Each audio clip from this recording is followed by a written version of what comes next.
Magandang araw sa mga nanonood. Ngayon, makakapanayam natin si Mrs. Amy Oyster sa kanyang trabaho bilang isang freelancer. Magandang umaga, Mrs. Amy Oyster. Ang unang tanong namin is, ilang taon ka na po bang nagtatrabaho bilang isang freelancer? Magandang umaga din sa inyo.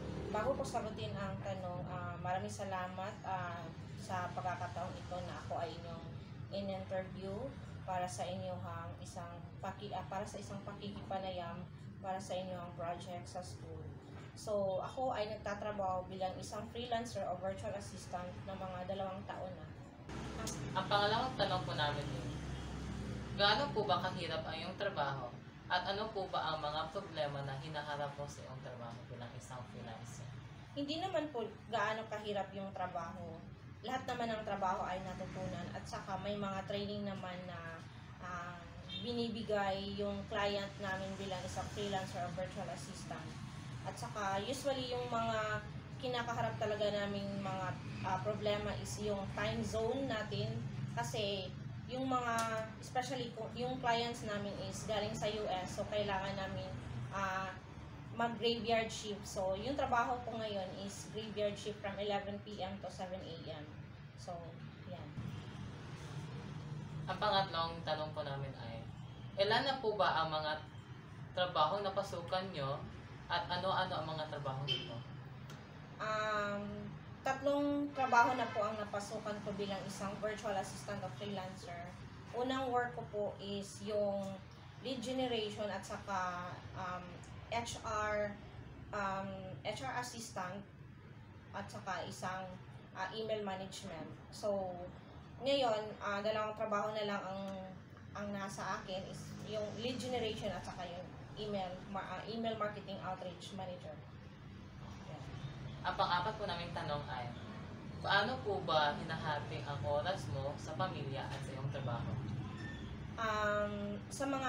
Bilang isang freelancer o virtual assistant, mas nakakabuti talaga para sa amin yung family time namin para sa aming family.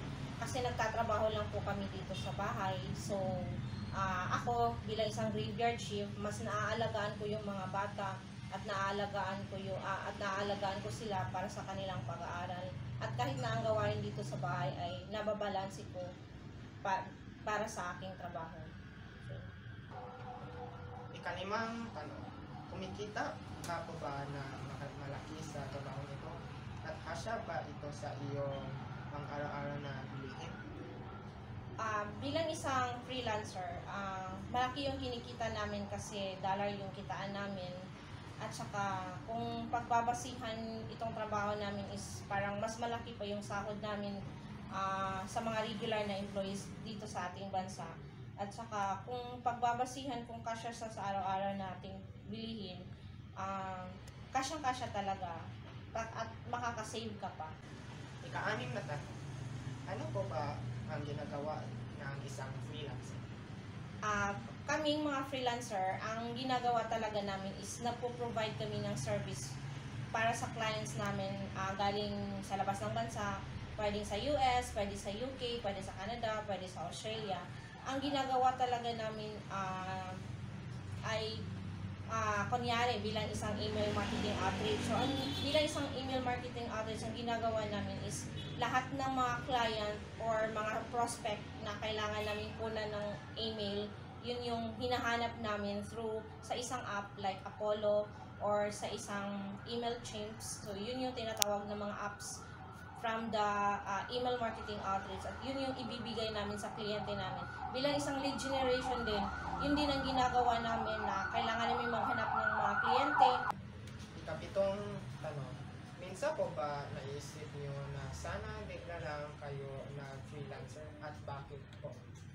Para sa akin, hindi ko minsan inisip na hindi ako maging freelancer kasi pinangarap ko din yan na trabaho.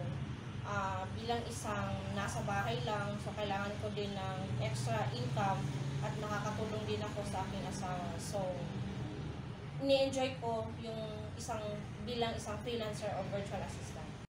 Ika-8 tanong, sa paanong paraan ka napunta sa trabahong ito? Napunta ko sa trabahong ito kasi gusto ko talaga maging isang freelancer noon pa. At saka yung dumating yung pandemic noong 2012, naisipan ko na pwede pala akong mag-work from home. Kaya nagtitrain ako bilang isang freelancer or virtual assistant. May training na nasa YouTube, may paid training din. At saka pagkatapos nun, nag-a-apply ako. And then after 3 months, nakakuha ko ng trabaho bilang isang freelancer or virtual assistant. Ika-siyam na tanong, sino ang inspirasyon mo sa buhay at paano sila nakakaapekto sa iyong trabaho? Siyempre, ang inspirasyon ko sa buhay ay ang aking pamilya. At kung nakakaapekto sila sa aking pagtatrabaho, yun mismo ay kailangan kong magtrabaho ng mabuti para makatulong ako sa pamilya at makakatulong din ako sa mga nangangailangan din at mabibili ko at mabibigay ko ang pangangailangan ng mga anak ko. At ang panghuling tanong, paano mo hinahawakan ang mga hamon o mahirap na sitwasyon sa lugar ng iyong trabaho? Para sa akin, kung may mga problema man sa aking trabaho, hindi naman talaga tayo perfect bilang isang tao. So, kailangan mong sabihin sa iyong kliyente o sa iyong mga katrabaho na may problema ka o may problema sa work para at least matulungan kanila kung paano mo may ma-overcome yung trabaho na yon, especially doon sa client mo. Kung magkakaproblema man kayo, so kailangan mo talagang sabihin sa kanya, especially yung oras, kasi may flexibility yung ginagawa namin. So, sa isang buong gabi, pwede kang mag-work na 4 hours sa isang gabi, pwede din 4 hours sa araw. So, sa mga panahon na yun, kung kailangan mo talagang hindi magtrabaho ng 8 hours sa gabi, kailangan mo yung isabihin sa client mo na hindi mo yun magagawa. At least, transparent siya sa lahat ng mga ginagawa mo bilang isang freelancer. Maraming salamat po, Mrs. Amy Oyster, sa pagpaunlak po ng aming panayam tungkol sa iyong trabaho bilang isang freelancer. Maraming salamat po. Maraming salamat din. Binigyan niyo ako ng pagkakataon na maibahagi ko ang aking trabaho bilang isang freelancer. At saka salamat din sa inyong tatlong sa mga questions na binigay niyo. At least nakakatulong din ako sa mga future freelancer kung ano yung mga ginagawa namin at saka mga hamon na hinaharap bilang isang freelancer. Maraming salamat po. At dito na po nagtatapos ang aming pagpapanayam tungkol sa trabaho ni Mrs. Amy Oyster bilang isang freelancer. Thank you din.